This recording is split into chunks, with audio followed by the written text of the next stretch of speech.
اس سال سیکیورٹی کے ضمن میں بھی میں خاص طور پر توجہ دلانا چاہتا ہوں۔ گزشتہ سال سے خاص طور پر اس شعبے میں بہت بہتری پیدا ہوئی ہے اور وسعت پیدا ہوئی ہے، لیکن اس سال خاص طور پر اس میں معمولی سے سکم اور کمی کو بھی نظر انداز نہیں کرنا چاہیے، اور جو بھی انتظام ہے ان کو اپنے باریکی میں جا کر اس کا خیال رکھنا چاہیے۔ جماعت کی طرف سے جو کارڈ ایشو ہوئے ہیں ان کی مکمل تسلی کرنی چاہیے۔ ہر ایک کو، چاہے وہ واقف ہی ہو، جو بھی طریقہ کار ہے اسکین وغیرہ کرنے کا، چیک کرنے کا، اس پہ پورا عمل ہونا چاہیے۔ کسی کی چند لمحوں کی معمولی ناراضگی برداشت کر لیں، لیکن فرائض میں کوتاہی نہیں ہونی چاہیے۔ اس سال اس تعلق میں پھر میں جرمنی کی مثال دے رہا ہوں۔ جرمنی کے جلسے چلانے پر بہت اچھا انتظام تھا، اور کافی تعداد میں گیٹ ہونے کی وجہ سے کوئی دقت ہی پیش نہیں آئی۔ ہر ایک کارڈ کی معلومات جب اسکین ہوتا تھا تو ماں تصویر اور اس کے ذیلی تنظیم سے تعلق، عمر وغیرہ، وہ سب سامنے آ جاتا تھا۔ بہرحال اس سال مجموعی طور پر جلسہ جرمنی کے اعلیٰ انتظامات کے علاوہ ان کا سیکیورٹی کا انتظام اور چیکنگ کا انتظام بھی بہت قابل تعریف تھا۔ اللہ تعالیٰ ان تمام احمدی نوجوانوں کو جزا دے اور ان کے ذہنوں کو مزید جلا بخشے جنہوں نے بڑی محنت سے یہ سسٹم ترتیب دیا تھا۔ عموماً میں جرمنی کے جلسے کے بعد ان کے کارکنان کی خدمات اور خوبیوں کا ذکر کر دیا کرتا ہوں۔ اس سال کیونکہ موقع نہیں پیدا ہو سکا تو آج میں نے سوچا مختصر ذکر کر دوں۔ تو بہرحال جلسے کے دنوں میں گیٹس پر چیکنگ اور سیکیورٹی کے نظام کے شعبے کو یہاں بھی، کیونکہ جلسہ گاہ میں بھی اور جگہوں پر بھی، قیام گاہوں میں بھی بہت زیادہ ہوشیار ہو کر کام کرنے کی ضرورت ہے، اور ہر جگہ صرف نو عمر لڑکے ہی مقرر نہ کر دیے جائیں، بلکہ ان کے ساتھ ان کے پختہ ذہن کے جو افسران ہیں یا نائبین ہیں وہ بھی ہونے چاہیے۔ لیکن سب سے بڑھ کر یہ بات یاد رکھیں، جیسا کہ میں نے شروع میں کہہ دیا ہے، کہ ہمارا اصل انحصار خدا تعالیٰ کی ذات پر ہے۔ اس لیے کوئی بھی لمحہ دعاؤں سے خالی نہ جانے دیں، ڈیوٹی کے دوران بھی دعائیں کرتے رہیں۔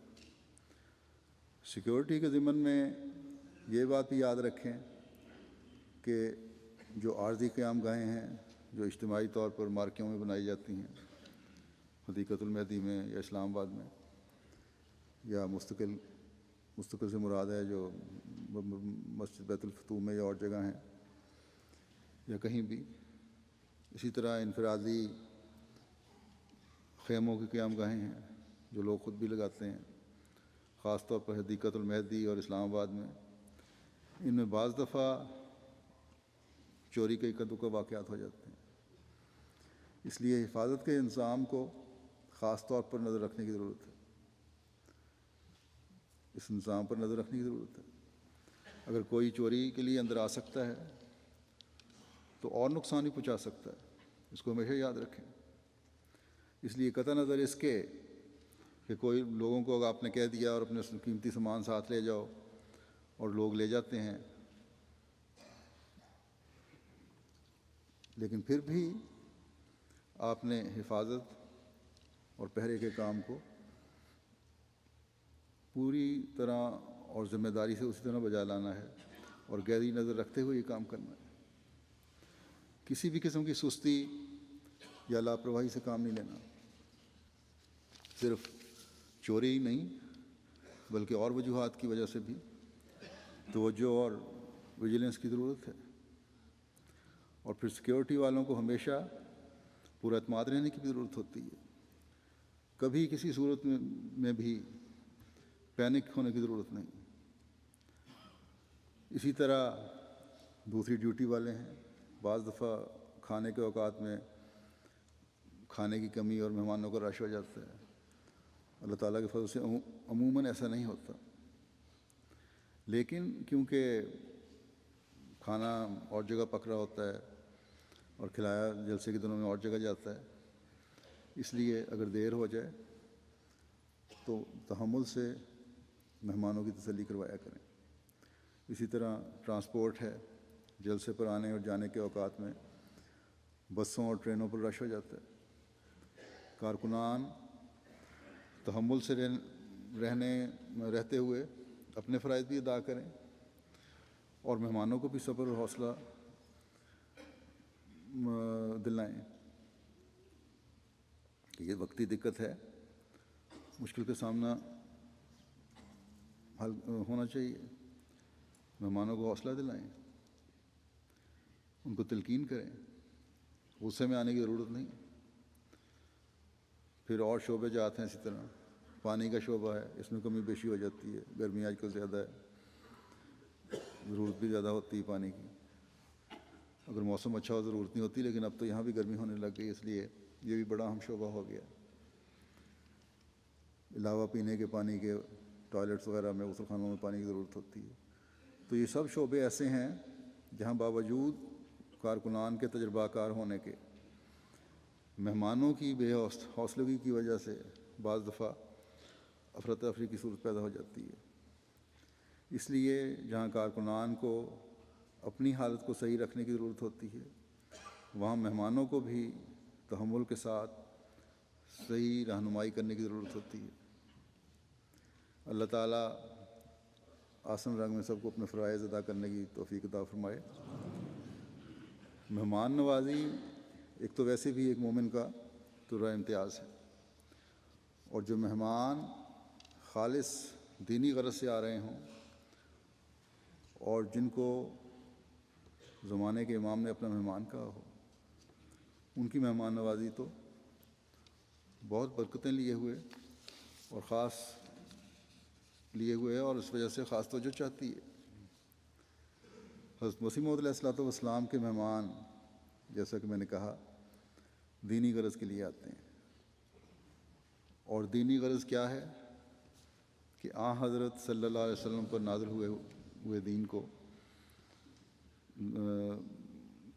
دین کا زیادہ سے زیادہ علم حاصل کر کے اپنی زندگیوں میں پاک تبدیلیاں پیدا کریں اور خدا تعالیٰ کا مقرب بننے کی کوشش کریں.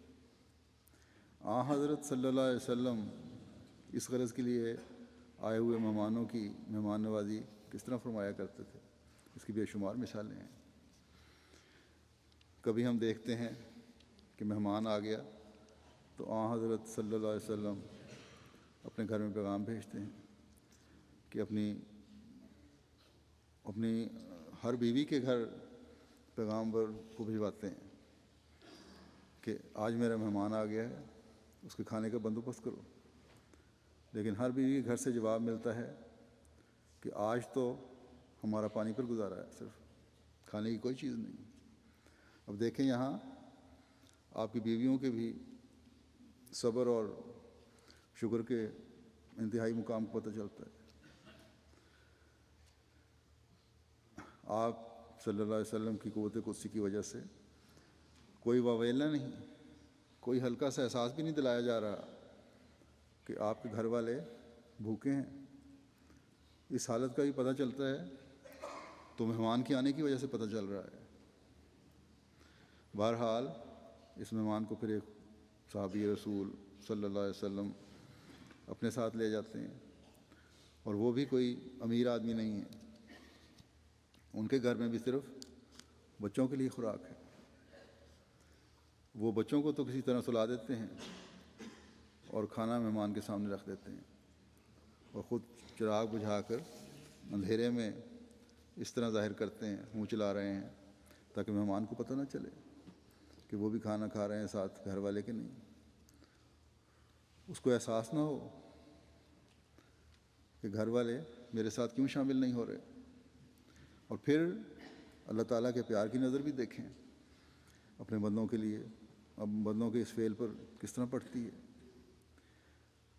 کہ اس کی خبر اللہ تعالیٰ اپنے پیارے رسول صلی اللہ علیہ وسلم کو دیتا ہے کہ اس مومن مرد اور مومن عورت کے عمل نے رات مجھے ہنسا دیا، اور جس مومن کے فعل سے اللہ تعالیٰ خوش ہو جائے اس کو تو دونوں جہان کی رحمتیں مل گئیں، اس کے لیے ایک وقت کے کھانے کی قربانی کی کیا حیثیت ہے۔